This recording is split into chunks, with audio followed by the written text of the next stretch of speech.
Important question है जो अक्सर एग्जाम में पूछे जाते हैं।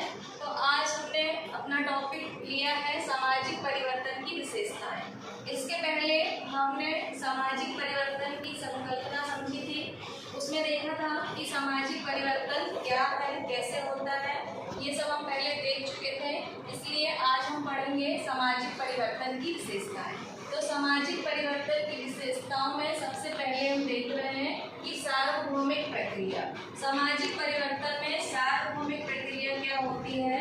किसी भी समाज में, पूरे विश्व भर में या पूरी दुनिया में मान लें, कोई भी समाज है, वहाँ परिवर्तन तो होता ही है और परिवर्तन की प्रक्रिया निरंतर चलती रहती है। परिवर्तन धीमी गति से होता है, तेज गति से होता है, वो उसकी परिस्थिति पर निर्भर करता है, लेकिन परिवर्तन होता जरूर है। ये हम सार्वभौमिक प्रक्रिया के अंतर्गत सामाजिक परिवर्तन में देखते हैं। दूसरा आता है समष्टिगत परिवर्तन। समष्टिगत परिवर्तन का मतलब ये है कि जब समाज में परिवर्तन होता है तो समाज में परिवर्तन केवल एक व्यक्ति, दो व्यक्ति में नहीं होता या आधी समाज में नहीं होता। जब समाज में परिवर्तन होता है तो पूरी समाज में ही परिवर्तन होता है, पूरी समाज ही परिवर्तित होती है और विकास की ओर आगे बढ़ती है। अब अनिश्चित परिवर्तन में क्या है कि जब समाज में परिवर्तन होता है तो कोई निश्चित नहीं रहता कि कितना परिवर्तन होगा, कब होगा, कैसे होगा। परिवर्तन में कुछ शिक्षित वर्ग जो कि आगे बढ़ते हैं कि नहीं, हमें अपनी परंपराओं को तोड़ के थोड़ा सा आगे बढ़ना है या हम परंपराएं नहीं भी तोड़ें, उनको जीवित भी रखें, उसके बाद भी हमें आगे बढ़ना है, आगे पढ़ना है, कुछ नया करना है। तो एक घर परिवर्तित होता है, दूसरा घर परिवर्तित होता है, क्योंकि परिवार की एक एक इकाई मिलकर समाज बनता है। ठीक है, तो ये अनिश्चितता है कि परिवर्तन कैसे होगा, कब होगा, क्यों होगा, कैसे होगा, ये अनिश्चित रहता है, लेकिन परिवर्तन होता जरूर है। अब आते हैं प्राकृतिक सामाजिक परिवर्तन। इसमें क्या बताया है? ये तो हो गया अनिश्चित परिवर्तन। अब ये है आपका प्रकृति सामाजिक परिवर्तन। ये क्या है? इसके लिए देखें कि प्रकृति में केवल किसकी बात की गई है? एक व्यक्ति की। इसमें कह रहे हैं कि परिवर्तन समूह, समुदाय, संगठन में परिवर्तन नहीं होता, या केवल प्रकृति की बात करें तो एक व्यक्ति में परिवर्तन होगा। लेकिन परिवर्तन जो होता है, सामाजिक की बात करें तो पूरे समाज में, सामाजिक जो प्राणी हैं सभी पूरे समाज में परिवर्तन एक साथ होता है। इसके बाद स्वाभाविक परिवर्तन। स्वाभाविक है, जैसे हम मानव स्वभाव के व्यक्ति हैं, है ना, सभी को एक स्वाभाविक प्रतिक्रिया की बात करें तो हम सब मानव, सब में एक थोड़ा सा संवेग सभी में रहता है, कुछ संवेग, जैसे हंसी, खुशी, रोना, हंसना, जलन, ईर्ष्या, स्नेह, डर, भय, एक स्वाभाविक चीज है, सभी मानव प्राणियों में पाया जाता है। तो परिवर्तन भी स्वाभाविक है।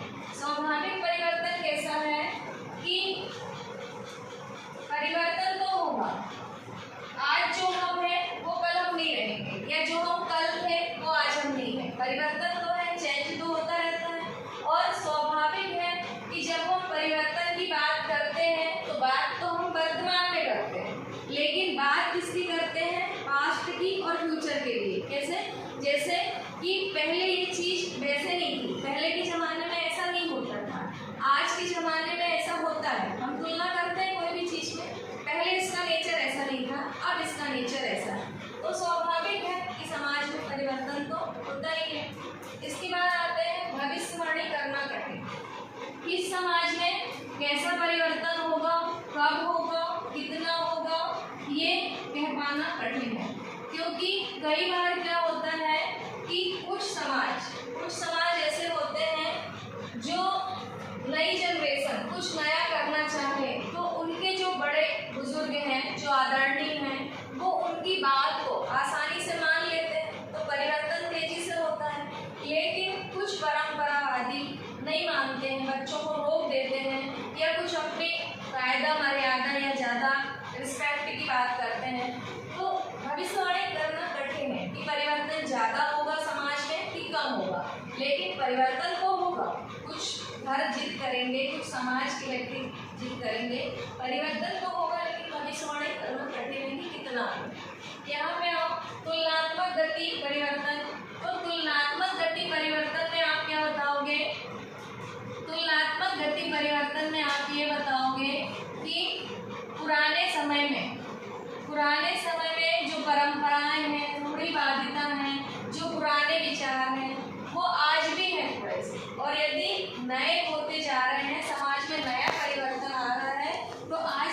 नई पीढ़ी है वो थोड़ी सी जिद करती है कि हमको पढ़ना है, आगे बढ़ना है ना, कुछ नया करना है। आपने अलग अलग अपने अपने घरों में थोड़ी सी जिद की, थोड़ी सी अपनी बात रखी, आपके घर के लोग मान गए, तो आपका घर परिवर्तन हुआ। कहते हैं ना ये वाली फैमिली तो बहुत ज़्यादा पढ़ी लिखी है, वो फैमिली तो ऐसी है, नहीं इतनी पढ़ी लिखी। हम आपस में बातें करते हैं सामाजिकता के तौर पे, तो हम क्यों करते हैं? आप पड़ोस में ही देख लेना आपस में, जब तुलना की बात चल रही है, हम तुलना परिवर्तन की बात कर रहे हैं समाज की, तो पड़ोस में ही आपके देखना कि आप ये पाओगे कि कुछ घर ऐसे हैं कि एक घर के व्यक्ति बहुत शिक्षित हैं, उनका पूरा परिवार शिक्षित है, मतलब दादा दादी से लेकर मम्मी पापा जो भी परिवार के लोग हैं, भाई बहन सभी। और कुछ परिवार ऐसे हैं कि उस परिवार के आधे लोग शिक्षित हैं और आधे नहीं हैं, और कुछ परिवार बिल्कुल भी नहीं, जबकि हम एक ही एरिया में रहते हैं। उसके बाद भी ये आपने पाया होगा या देखा होगा। ठीक है, अब आगे देखो क्रमबद्ध श्रृंखला। तो किसी भी समाज का जब परिवर्तन होता है तो एक क्रमबद्ध श्रृंखला रहती है कि पूर्व नियोजित रहते हैं कि यदि हमें समाज का बदलाव करना है तो हमारे क्या क्या परिप्रेक्ष्य होंगे, क्या क्या हमारे लक्ष्य होंगे, क्या उद्देश्य होंगे। हम एक क्रमबद्ध चीज़ों को रखते हैं, फिर उस समाज का परिवर्तन तेजी से होता है। तो इस तरह से हम सामाजिक परिवर्तन की विशेषताएं हमने देखी। ठीक है, तो ये था हमारे बीएड फर्स्ट सेम का टॉपिक जो कि अक्सर एग्जाम में पूछा जाता है, और आप आपके अनुसार भी लिख सकते हैं, समझा सकते हैं सामाजिक परिवर्तन क्या होता है, कि पहले के समय में क्या था और आज के समय में क्या है। तो इस तरह से परिवर्तन होता है, लेकिन कब होगा, कितना होगा, कैसा होगा, वो समाज के लोगों के ऊपर भी डिपेंड करता है। ठीक है।